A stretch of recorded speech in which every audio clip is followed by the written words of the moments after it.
to kind of now present a very important topic, which is going to be cost of truth.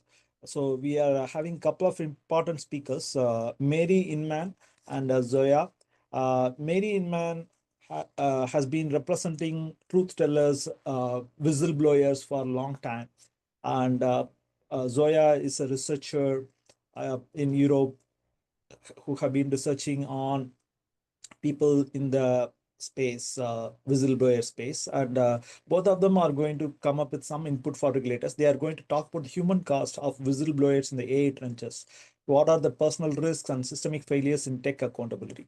But before getting both of them on board for a very interesting, good, uh, a hour-long discussion, so I have a very important key person, Pav Gill, who was the whistleblower behind Wirecard, who is going to join us. Myself and Pav did a small interaction. So I'm just going to present the interaction in front of all of you. This is also going to be like a keynote for inviting both Mary and Zoya to talk. And he's going to talk about cost of truth telling. I have asked few questions. He is going to talk. So let us see. I'm just going to share my screen.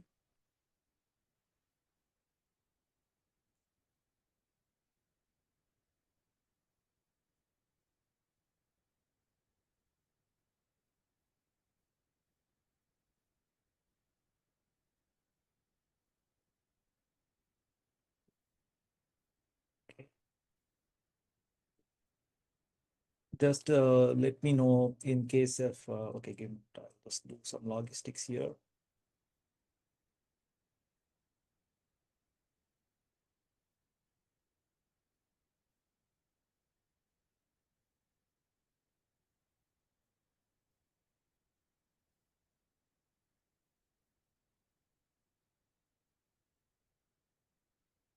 Hope my audio should be visible for all of you.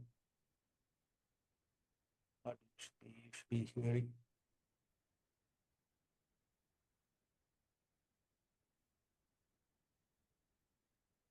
Okay. Audio shared. Just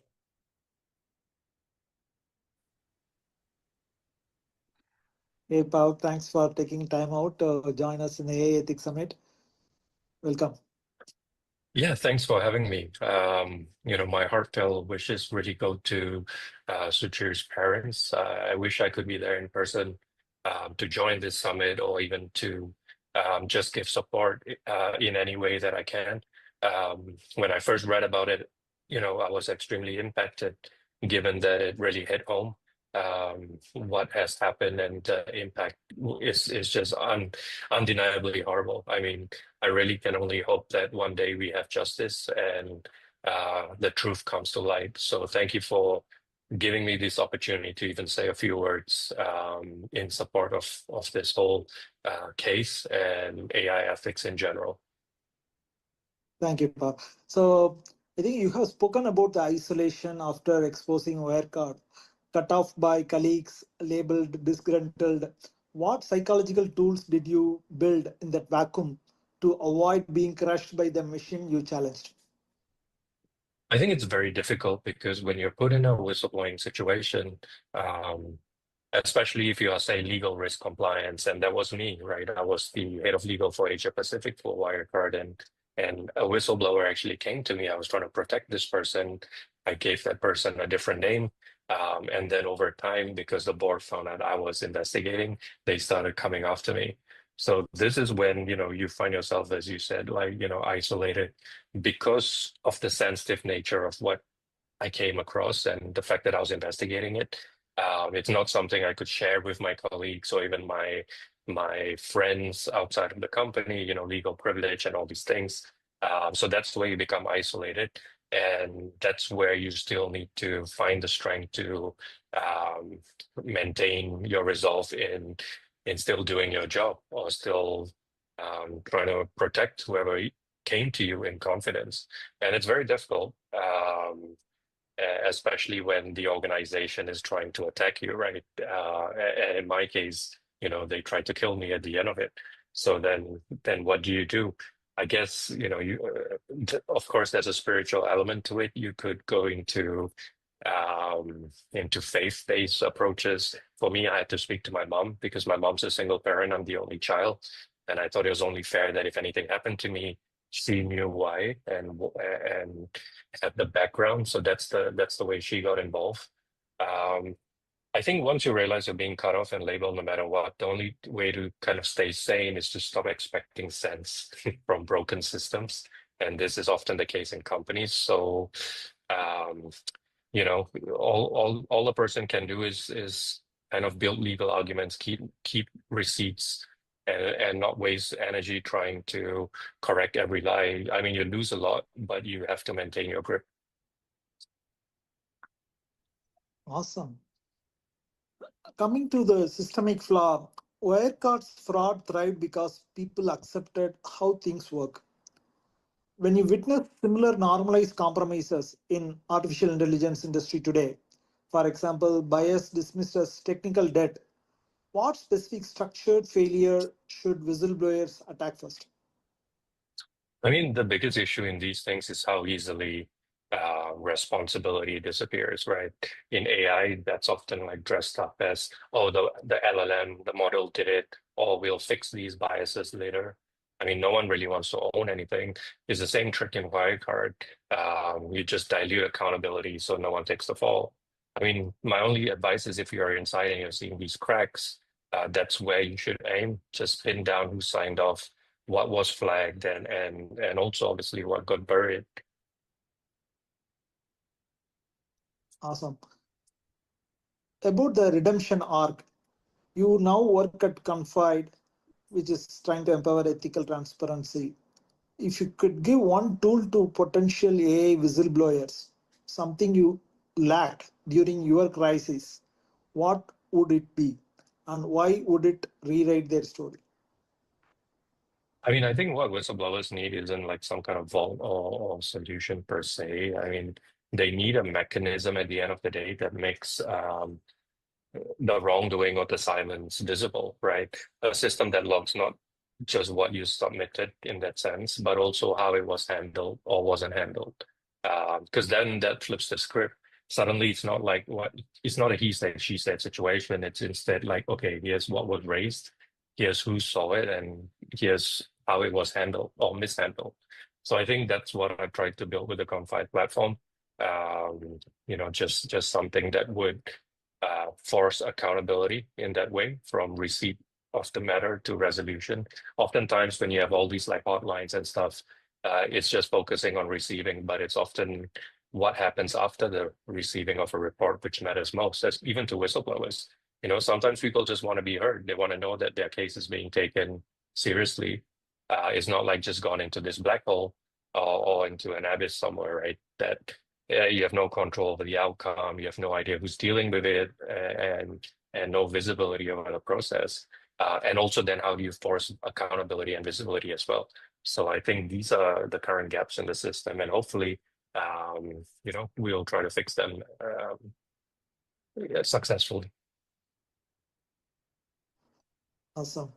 When you see AI whistleblowers today risking everything, for example, like Suchir Balaji challenging the fair use in OpenAI, going to New York Times and writing our research papers, what is that one institutional reform that would have protected you and must protect many of these new AI whistleblowers like Suchir Balaji? Yeah, I mean, in my case, I was in Singapore. We have no real overarching whistleblowing protections here. Also, the fact that Wirecard was in Germany at that time, there was no EU whistleblowing directive. And also, at the end of the day, like these whistleblowing laws, they only kick in after the damage has been done, right? After someone's been fired, blacklisted, then maybe you got a case. But oftentimes that's too late. I think real reform means protection while you're still inside the company. And that's when it actually matters. I mean, you need to have some kind of legal standing to escalate stuff, to hold management, to process, to stop the retaliation before it hits, not after. Otherwise, it's just like paperwork after the wreckage. So I think we do need some avenues externally as well for assistance. I mean, if you think about a lot of these companies that are committing wrongdoing, Uh, that involves a lot of forging of documents. And of course, in the AI space, there's deep fakes and all these things, right? The same very employers could be creating stuff against you. So, do you have the resources if now they find out you're a threat? Do you have the resources as an individual to challenge all these things, to prove otherwise that no, these things are not fake? I wasn't involved in anything, that the company's creating stuff against me. Most people don't. They don't have the kind of resources to fight these kinds of battles. So that's where external assistance, external aid, external protection would really, really be of practical use to the people that need it most. I mean, I've always wondered, why is it if a person was trying to stop a crime in the street, that everyone will be like, oh my God, that's a hero. But then when you do it in a corporate setting, you're always viewed in a very different way. But isn't it at the end of the day, stopping crimes as well, just in a different setting? So I think these are things that not only organizations, but also lawmakers need to think very strong, and just people as a whole. Like, let's stop the stigma. Let's reward not only those that stop crimes outside in the street, but also within corporations. Last but not least, what is the cost of truth telling? Going by your whistleblowing Wirecard on the personal and professional price of speaking truth to the power. It's like, and also, what are the lessons you want the new whistleblower should take in exposing any billion-dollar frauds, and kind of you want them to be kind of cautious? Oh, it's not an easy path. Like, I guess I've got white hair at a younger age than expected from the process. But I think, it's you need to look after yourself at the end of the day, and ask yourself what matters to you and what the outcome is it that you want to achieve. Because once you go down that pathway, you got to make sure you see it till the end. Don't do it halfway. Don't expose yourself. Do not come out. Stay anonymous if you can to the greatest extent possible. Because, like in Wirecard, that was a very rare case of successful whistleblowing. Oftentimes, people are exposed during the process, and that's where the companies take revenge. You get defamed, you can't find a job, and your life just takes a turn for the worse. So keep yourself protected, seek legal counsel advice as soon as you can. Um, and yeah, just ask yourself, what is it you want to do? What would make you feel safe? What will make your family feel safe? What will make you sleep well at night? If the answer to that is just leaving and finding another job, or doing something else, then sure, why not explore that? Because at the end of the day, it's, you got to look after yourself. And that to me is the advice I generally give people.